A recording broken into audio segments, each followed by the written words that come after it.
サプライズで会場にポンと置いてあったのはこちらのステーションワゴン。テールランプが3ポインテッドスターになったんですね。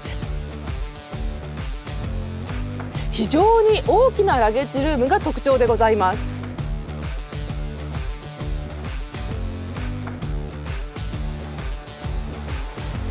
はい、皆さんこんにちは。自動車ジャーナリストの今井裕樹です。今日はですね、前回に引き続きまして新型 E クラスをお届けしていきたいんですが、今回は E200 お届けしてまいりたいと思います。ちょっと 350E をベタ褒めしてしまったので、この E200 どういうインプレッションになるのかっていうのをぜひご期待いただきたいんですけれども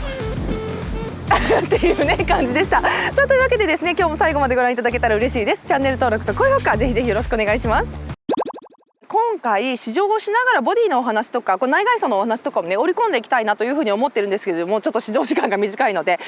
今回ですねやはり、こちら注目はですねステーションワゴンの試乗になります。実はですねこの E クラスに関しましてはウィーンで開催されました国際試乗会に参加をさせていただきました。その時にサプライズで会場にポンと置いてあったのはこちらのステーションワゴンというわけで、ウィーンではですねこのステーションワゴンに試乗ができていないんです。ということもありまして、今回ですね E200 にはこちらのステーションワゴンを選んでみました。こうやって見るとやっぱりね E クラスらしいエレガントさの中にカジュアルさがあって、このステーションワゴンも非常に売れそう。しかも 350E にはこのステーションワゴンがないんです。というわけで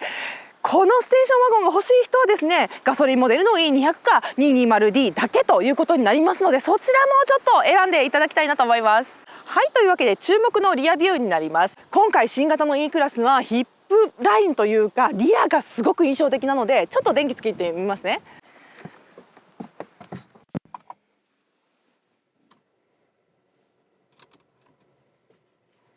はい、もうすでにブレーキランプを踏んでいます。はい、そしてこちらハザードつけました。はい、ということでですね、こちらはセダンも 350E もそうなんですけれども、なんとテールランプが3ポインテッドスターになったんですね。ということでこれは今まで見たことなかったんですけど、この手があったかっていうような感じです。これはですね LED のその技術の進化で非常にチューブがですね綺麗になったということが大きいと思いますけれども、こんなライトが入っちゃいました。もちろんステーションワゴンにもこれが入っています。さあ、そしてこのままいっちゃいますけれども、もちろんですね電動テールゲートなんですけれども、やっぱりステーションワゴンといえばこれじゃないですか。これじゃないですか。もう入っちゃいますね。この広さこの広さですよ。これすごいですよね。ステーションワゴンを選ぶ人はアクティブな人が多いと思いますけれども、実はですねこのトノカバーを外すとゴルフバッグが4本入っちゃうというですね非常に大きなラゲッジルームが特徴でございます。さあ、それではですね新型 E クラスの E200 試乗していきたいと思います。いやー、すごい風の日で、それがですね何が言いたいかというと、髪がぐちゃぐちゃということを言いたいわけじゃなくて静粛性ですよ。こんな外ビュービューなのに室内に入った瞬間に密閉性、これこそがやっぱり E クラスだなっていうふうに思いますよね。さあ、というわけでですね、まず今回ですねこの E クラスに関しましてはこちらが注目されている方多いんじゃないかなというふうに思います。こちらスーパースクリーンと言いまして EQS とかに搭載されているハイパースクリーンとそもそものアルゴリズムが違うものになってるんだそうです。今回ですね E クラスに搭載されましたのはこちらオプションにはなるんですけれども、3枚のパネルではなくて2枚のパネルをですねこのガラスでつなぎ合わせて助手席までエンターテインメントシステムを表示させているといったものになります。で、今回助手席に誰も乗ってないのでここがアクティブにはなりませんけれども、ここをプロファイルしてですねパーソナライズすることもできるというような機能になっておりまして、このようにですね、はい、こういうエンターテインメントは正しいシート位置でお楽しみくださいとかいうのをですねこう表示させられちゃいます。はい、というわけでですね今止まってるので全然ね操作できますけれども、こちらですね走り始めるとこちらが誰も座っていなければですねオフになったりとか、そういうような安全機能もちゃんと搭載されておりますので、こちらの方はですねぜひ試してみていただきたいなというふうに思います。ほら、もうコンフォートとかも選べちゃうわけですよ。ほら、なんかリラクゼーションとかやっぱマッサージチェア機能とかもあるわけですよね。すごいいいですよね。さすがいい。すいません、本当にこれ毎回言っちゃうんですけど、さすがいいっていう感じです。はい、というわけでちょっとアクティブにしたままいきますね。でこちらの機能がですねやっぱりすごく変わったっていうのが大きくて、はい、このようにですねアプリが表示されるようになりました。このメルセデス・ベンツはですね、MB.OS っていうですね、自社製の OS に今後全部移行していきます。で、この MB.OS の機能のうちの一部が最初に導入されたのがこの新型 E クラスということになるんですね。で、これで何ができるようになったかというと、先ほどもちょっとですね、こちらでお見せしましたけれども、例えば YouTube とかね、こういうその外部のですね、他ないな。はい、こんな風にですね、例えば Amazon Music とか、例えばですね TikTok とか、例えば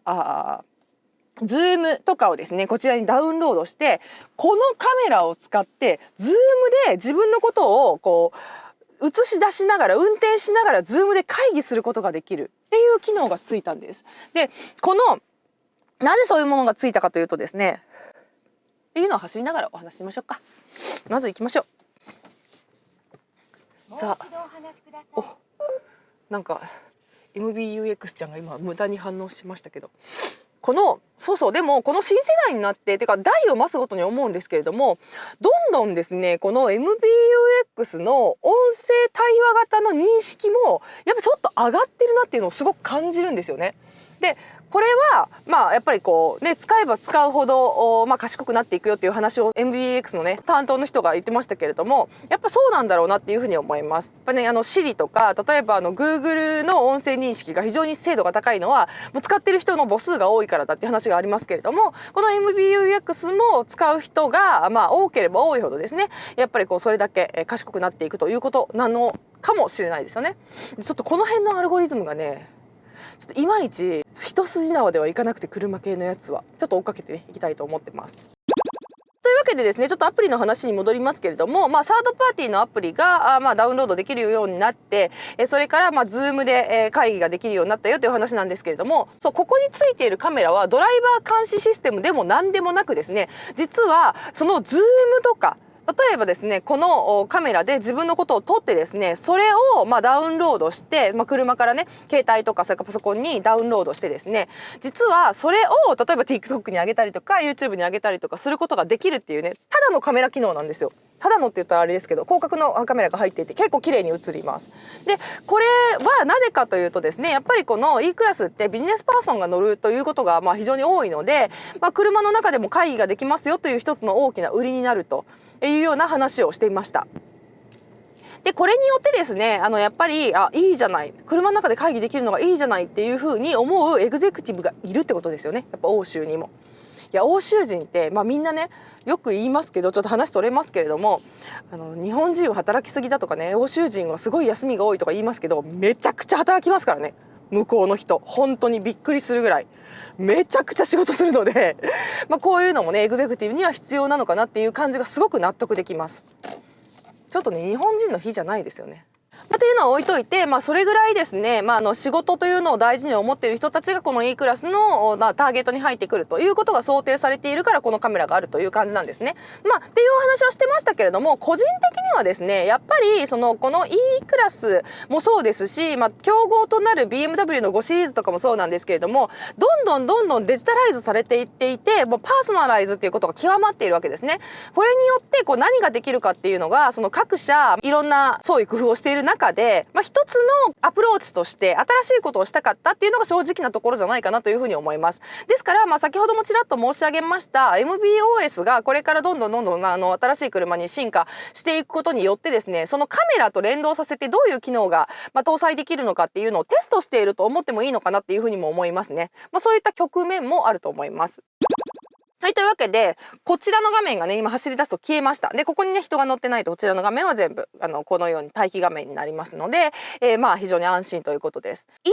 EQS ではハイパースクリーンといって、これが全部ねつながった大きなねスクリーンが非常に美しかったですけれども、これの助手席のエンターテインメントシステムがよく切断されるんですね。で、ブツブツと途切れるので、助手席の人たちがですね安心してエンターテインメントを楽しめるような感じではなかったんですよ。で、これもですね OTS でどんどん改善されていくというふうな予想はされますけれども、でもとにかくそのローンチの時はあんまり私は使える機能じゃなかったなっていうことをですね、この E クラスの国際試乗会に参加した時に OS の担当者の方にお話をしました。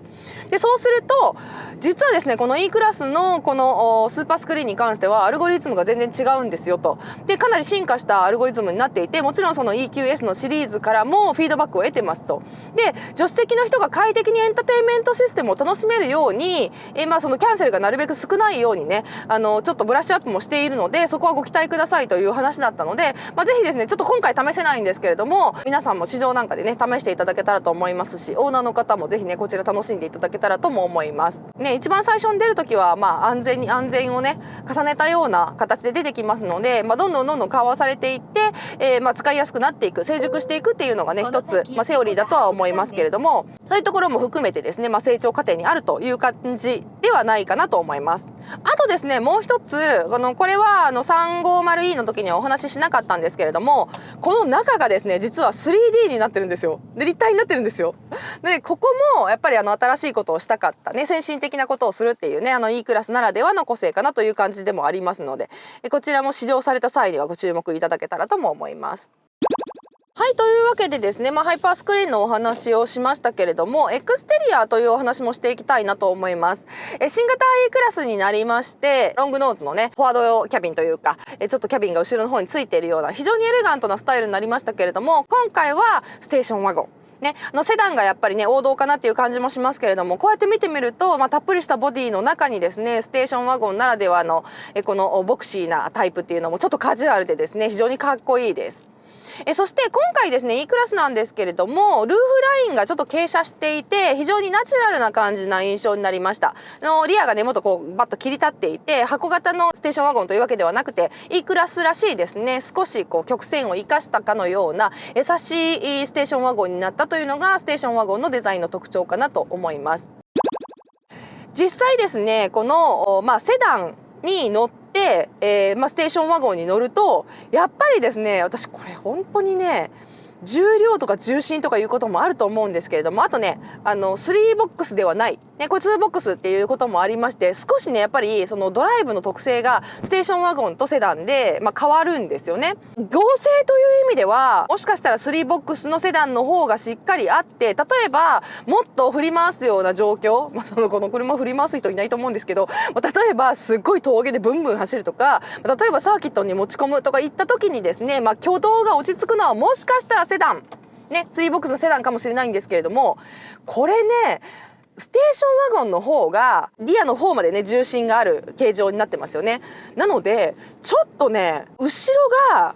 しっかり設置してる感じがあるんですよ。こっちの方が走りごたえが割とこうボディっていう意味で言うとかっちりしてるような印象があります。しっかりとね後ろがこう設置しているというかね、落ち着きがあるといったような印象を受けます。なのでこうパワートレインにもよるところは非常に大きいんですけれども、少しですねこう鼻がねこうピュッと入りやすいようなそんな感じの印象も受けます。ちょっとリアがね沈んでいるので前がね鼻先入りやすいっていうのはちょっと重心を考えると容易に想像がつくんですけれども、そんな感じもして非常にハンドリングが軽やかなんですよね。でここすごく面白いなと思いました。まずは 350E の動画を見ていただきたいそこで 350E がすごすぎるっていう話をねしたんですよ。で何がすごいかというとですね、これもちょっと先に言っときますね。ガソリン車と 350E なんですけれども、実はですね補助金を使いますと価格差が数万円しかなくなります。でからくりがあって、実はこの試乗車に関しては、AMG パッケージというですねメルセデス・ベンツの中でも非常に人気のパッケージが入っていて、このパッケージのね値段がものすごい高いんですよ。60万だったかなぐらいするんですけれども、これをつけます。 E350E にはそもそも AMG パッケージが入っております。さらに E350E には補助金がつきます。これを全部合わせるとですよ、実はこの E200 とですね 350E の価格差がちょっとほぼなくなってしまうというですね、ものすごいからくりが生まれてしまうんですよね。なので実際問題、E350E はプラグインハイブリッドなので、普段の生活をほぼモーターで賄うことができるというですね、非常に大容量のバッテリーを搭載したプラグインハイブリッドになっておりますために、ボロ場の剣でもあって、お家に充電施設がない人はですね、おのずとですねこの200が 220D になってくるのかなっていう感じもするんですが、でもですよ、急速充電に対応している E350E を買ったとて、外で充電っていう手間を一つ惜しまなければ、非常に上級な車が、向こうはですね電動サスペンションも入っておりますので、あとね 350E にしかないですねライトのシステムみたいなのも入っているので、非常に高級感があるわけですね。それを手に入れることができる。ですが、じゃあこの E200 の利はどこにあるのかなということを考えるとですね、いや難しいです。難しいですけども、ステーションワゴンはこれでしか買えないということですね。まずそこが大きく1点。ね、350E にはセダンしかないので、200か 220D しかないっていうね、選択肢になる。ドライブフィール的な、利点はどこにあるかというとですね、この E200 はちょっとワイルドです。それはもう 350E に乗った後なので、エンジンサウンドもやっぱしっかり入ってきますし、なぜならば E350E はほぼ普段の生活をですね全てモーターで賄えてしまうので、私も市場の中ではですね一切ガソリン使ってません。もうエンジンのエの字の音も聞いてない。けどこれはやっぱりですね、マイルドハイブリッド搭載ではありますけれども、マイルドハイブリッドなのでモーターの走行域がなくて、最初からエンジンがねブーンと鳴るっていうようなものになります。メルセデスのガソリンエンジンは非常に静かで、非常に繊細によく吹けるいいエンジンですけれども、とはいえやっぱりエンジンなので、踏んだらそれなりにですね走行音がしますね、ショーがしますけれども、それが耳に入ってくるのが、ガソリンエンジン愛好家の方からするといいんじゃないかなという感じがします。しかもそれにですねマイルドハイブリッドがついてますので、加速の穴とかは全くなくですね、非常に走っていてですね快適なエンジンではあります。0キロ加速の時にですねトルクのムラもなくですねスッと0キロから加速するという良さもあります。けれどもやっぱガソリンエンジンの音はしますと。でそれが好きな人には多分たまらんやろうなという感じがします。もう一つやっぱり利としてはですね、めちゃくちゃ軽いですね。やっぱり軽いやかではなくて軽さを感じます。加速の際にこのボディ全体の軽さを感じます。今までよく見知った車であるという感じの肌に馴染んだね、手に馴染んだ良さがあるっていう感じです。全体的にその挙動が軽いのと、それからちょっと重心によってちょっと鼻先が入りやすいというかね、そういう感じで意外とスポーティーっていうのもありますね。このステアリングの感じも非常にナチュラルです。やっぱり E350E は電動サスペンションも入っていて、さらにね電動モデルですので、このステアリングのですねサポートが割と電子的というところもあります。ナチュラルです。すっごいナチュラルですけれども、200の方がさらにナチュラルというか、ガソリンエンジンのそれなんだなということを感じさせるその持ち重り感であったりとか、その切っていった時戻していった時の手応えっていうのがねちゃんと残されているかなっていうのがあります。350E のみですね電動サスペンションが入ってるんですね。こちらの200とそれから220D、ガソリンとディーゼルのエンジンに関してはですねコイルサスが入っているので、もともとねそのメルセデスのこのコイルサスすごいいいですけれども、メカサスらしいシンプルな良さっていうのがあって、でここも挙動をつかみやすいっていうところもすごくありますね。E クラスらしいかどうかっていうとですね、E クラスらしさはもちろんあります。エレガントさ、その立ち居振る舞い、E クラスにしかないこの威厳みたいなのが走りにもちゃんとあって、2リッターのねターボエンジン、9速の AT と組み合わされておりますけれども、ただやっぱり 350E と比べると 350E の出来があまりに良すぎるのと、本当に価格が良すぎるので、これねちょっと下手すると上がっていく可能性もあるかなと思うんですよね、今後価格改定とかで。っていうぐらい初期の価格がいいので、もう今ファーストロットで買う人はもうできれば 350E の方がいいんじゃないかな。多少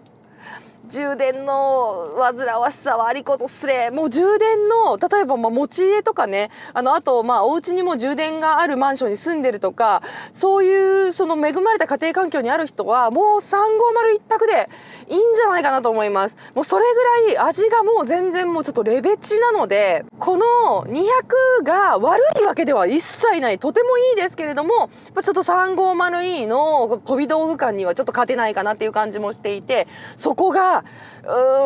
だったらこの200もうちょっと値段下げれたんじゃないのっていうようなね感じもしないではないです。ただいいです。すごくいいです。あとそのステーションワゴンとしての使い勝手っていう意味でも、私は買うなら 220D かなっていう感じもするんですけれども、なぜならばですね、メルセデスの今ディーゼルエンジン、この4気筒のディーゼルエンジン2リッターのやつすごいいいんですよ。なのでちょっとガソ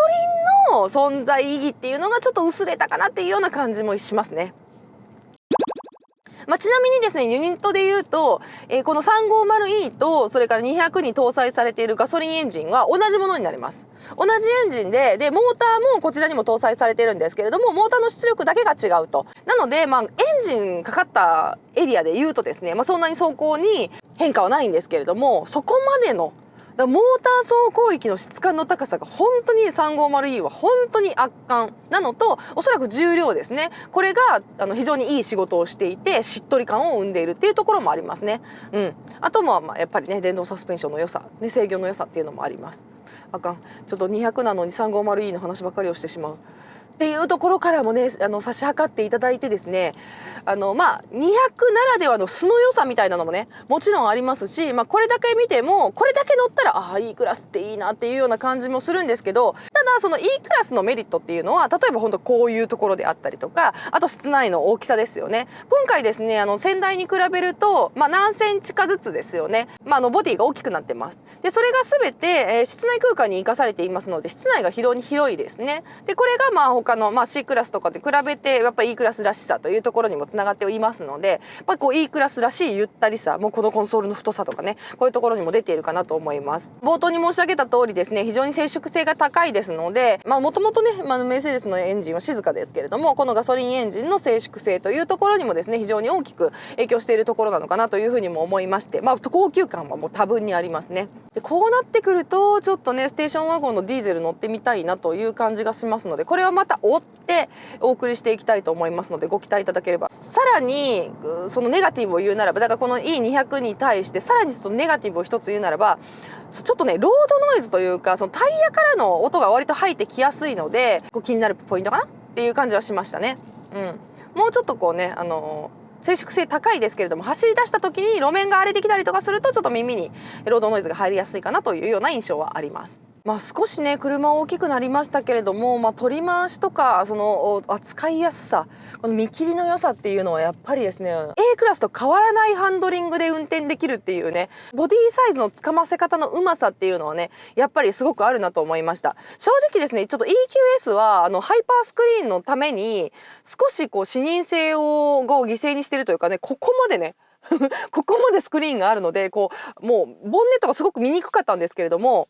このやっぱり E クラスはスーパースクリーンではありますけれども、前方視界がすごくいい、本当に車格がつかみやすいっていうね、メリットはちゃんと持ってます。でそこは今日本のね、一般道で改めてですね、左側車線で、実感できたところでもあります。誰にでも扱いやすく、かつ誰でも乗れる車じゃないっていうところがね、 E クラスの魅力のうちの一つかなとも思いますし。はい、というわけですね、今日はこちらメルセデス・ベンツの新型 E クラスから E200 をお届けしてまいりました。いかがだったでしょうか。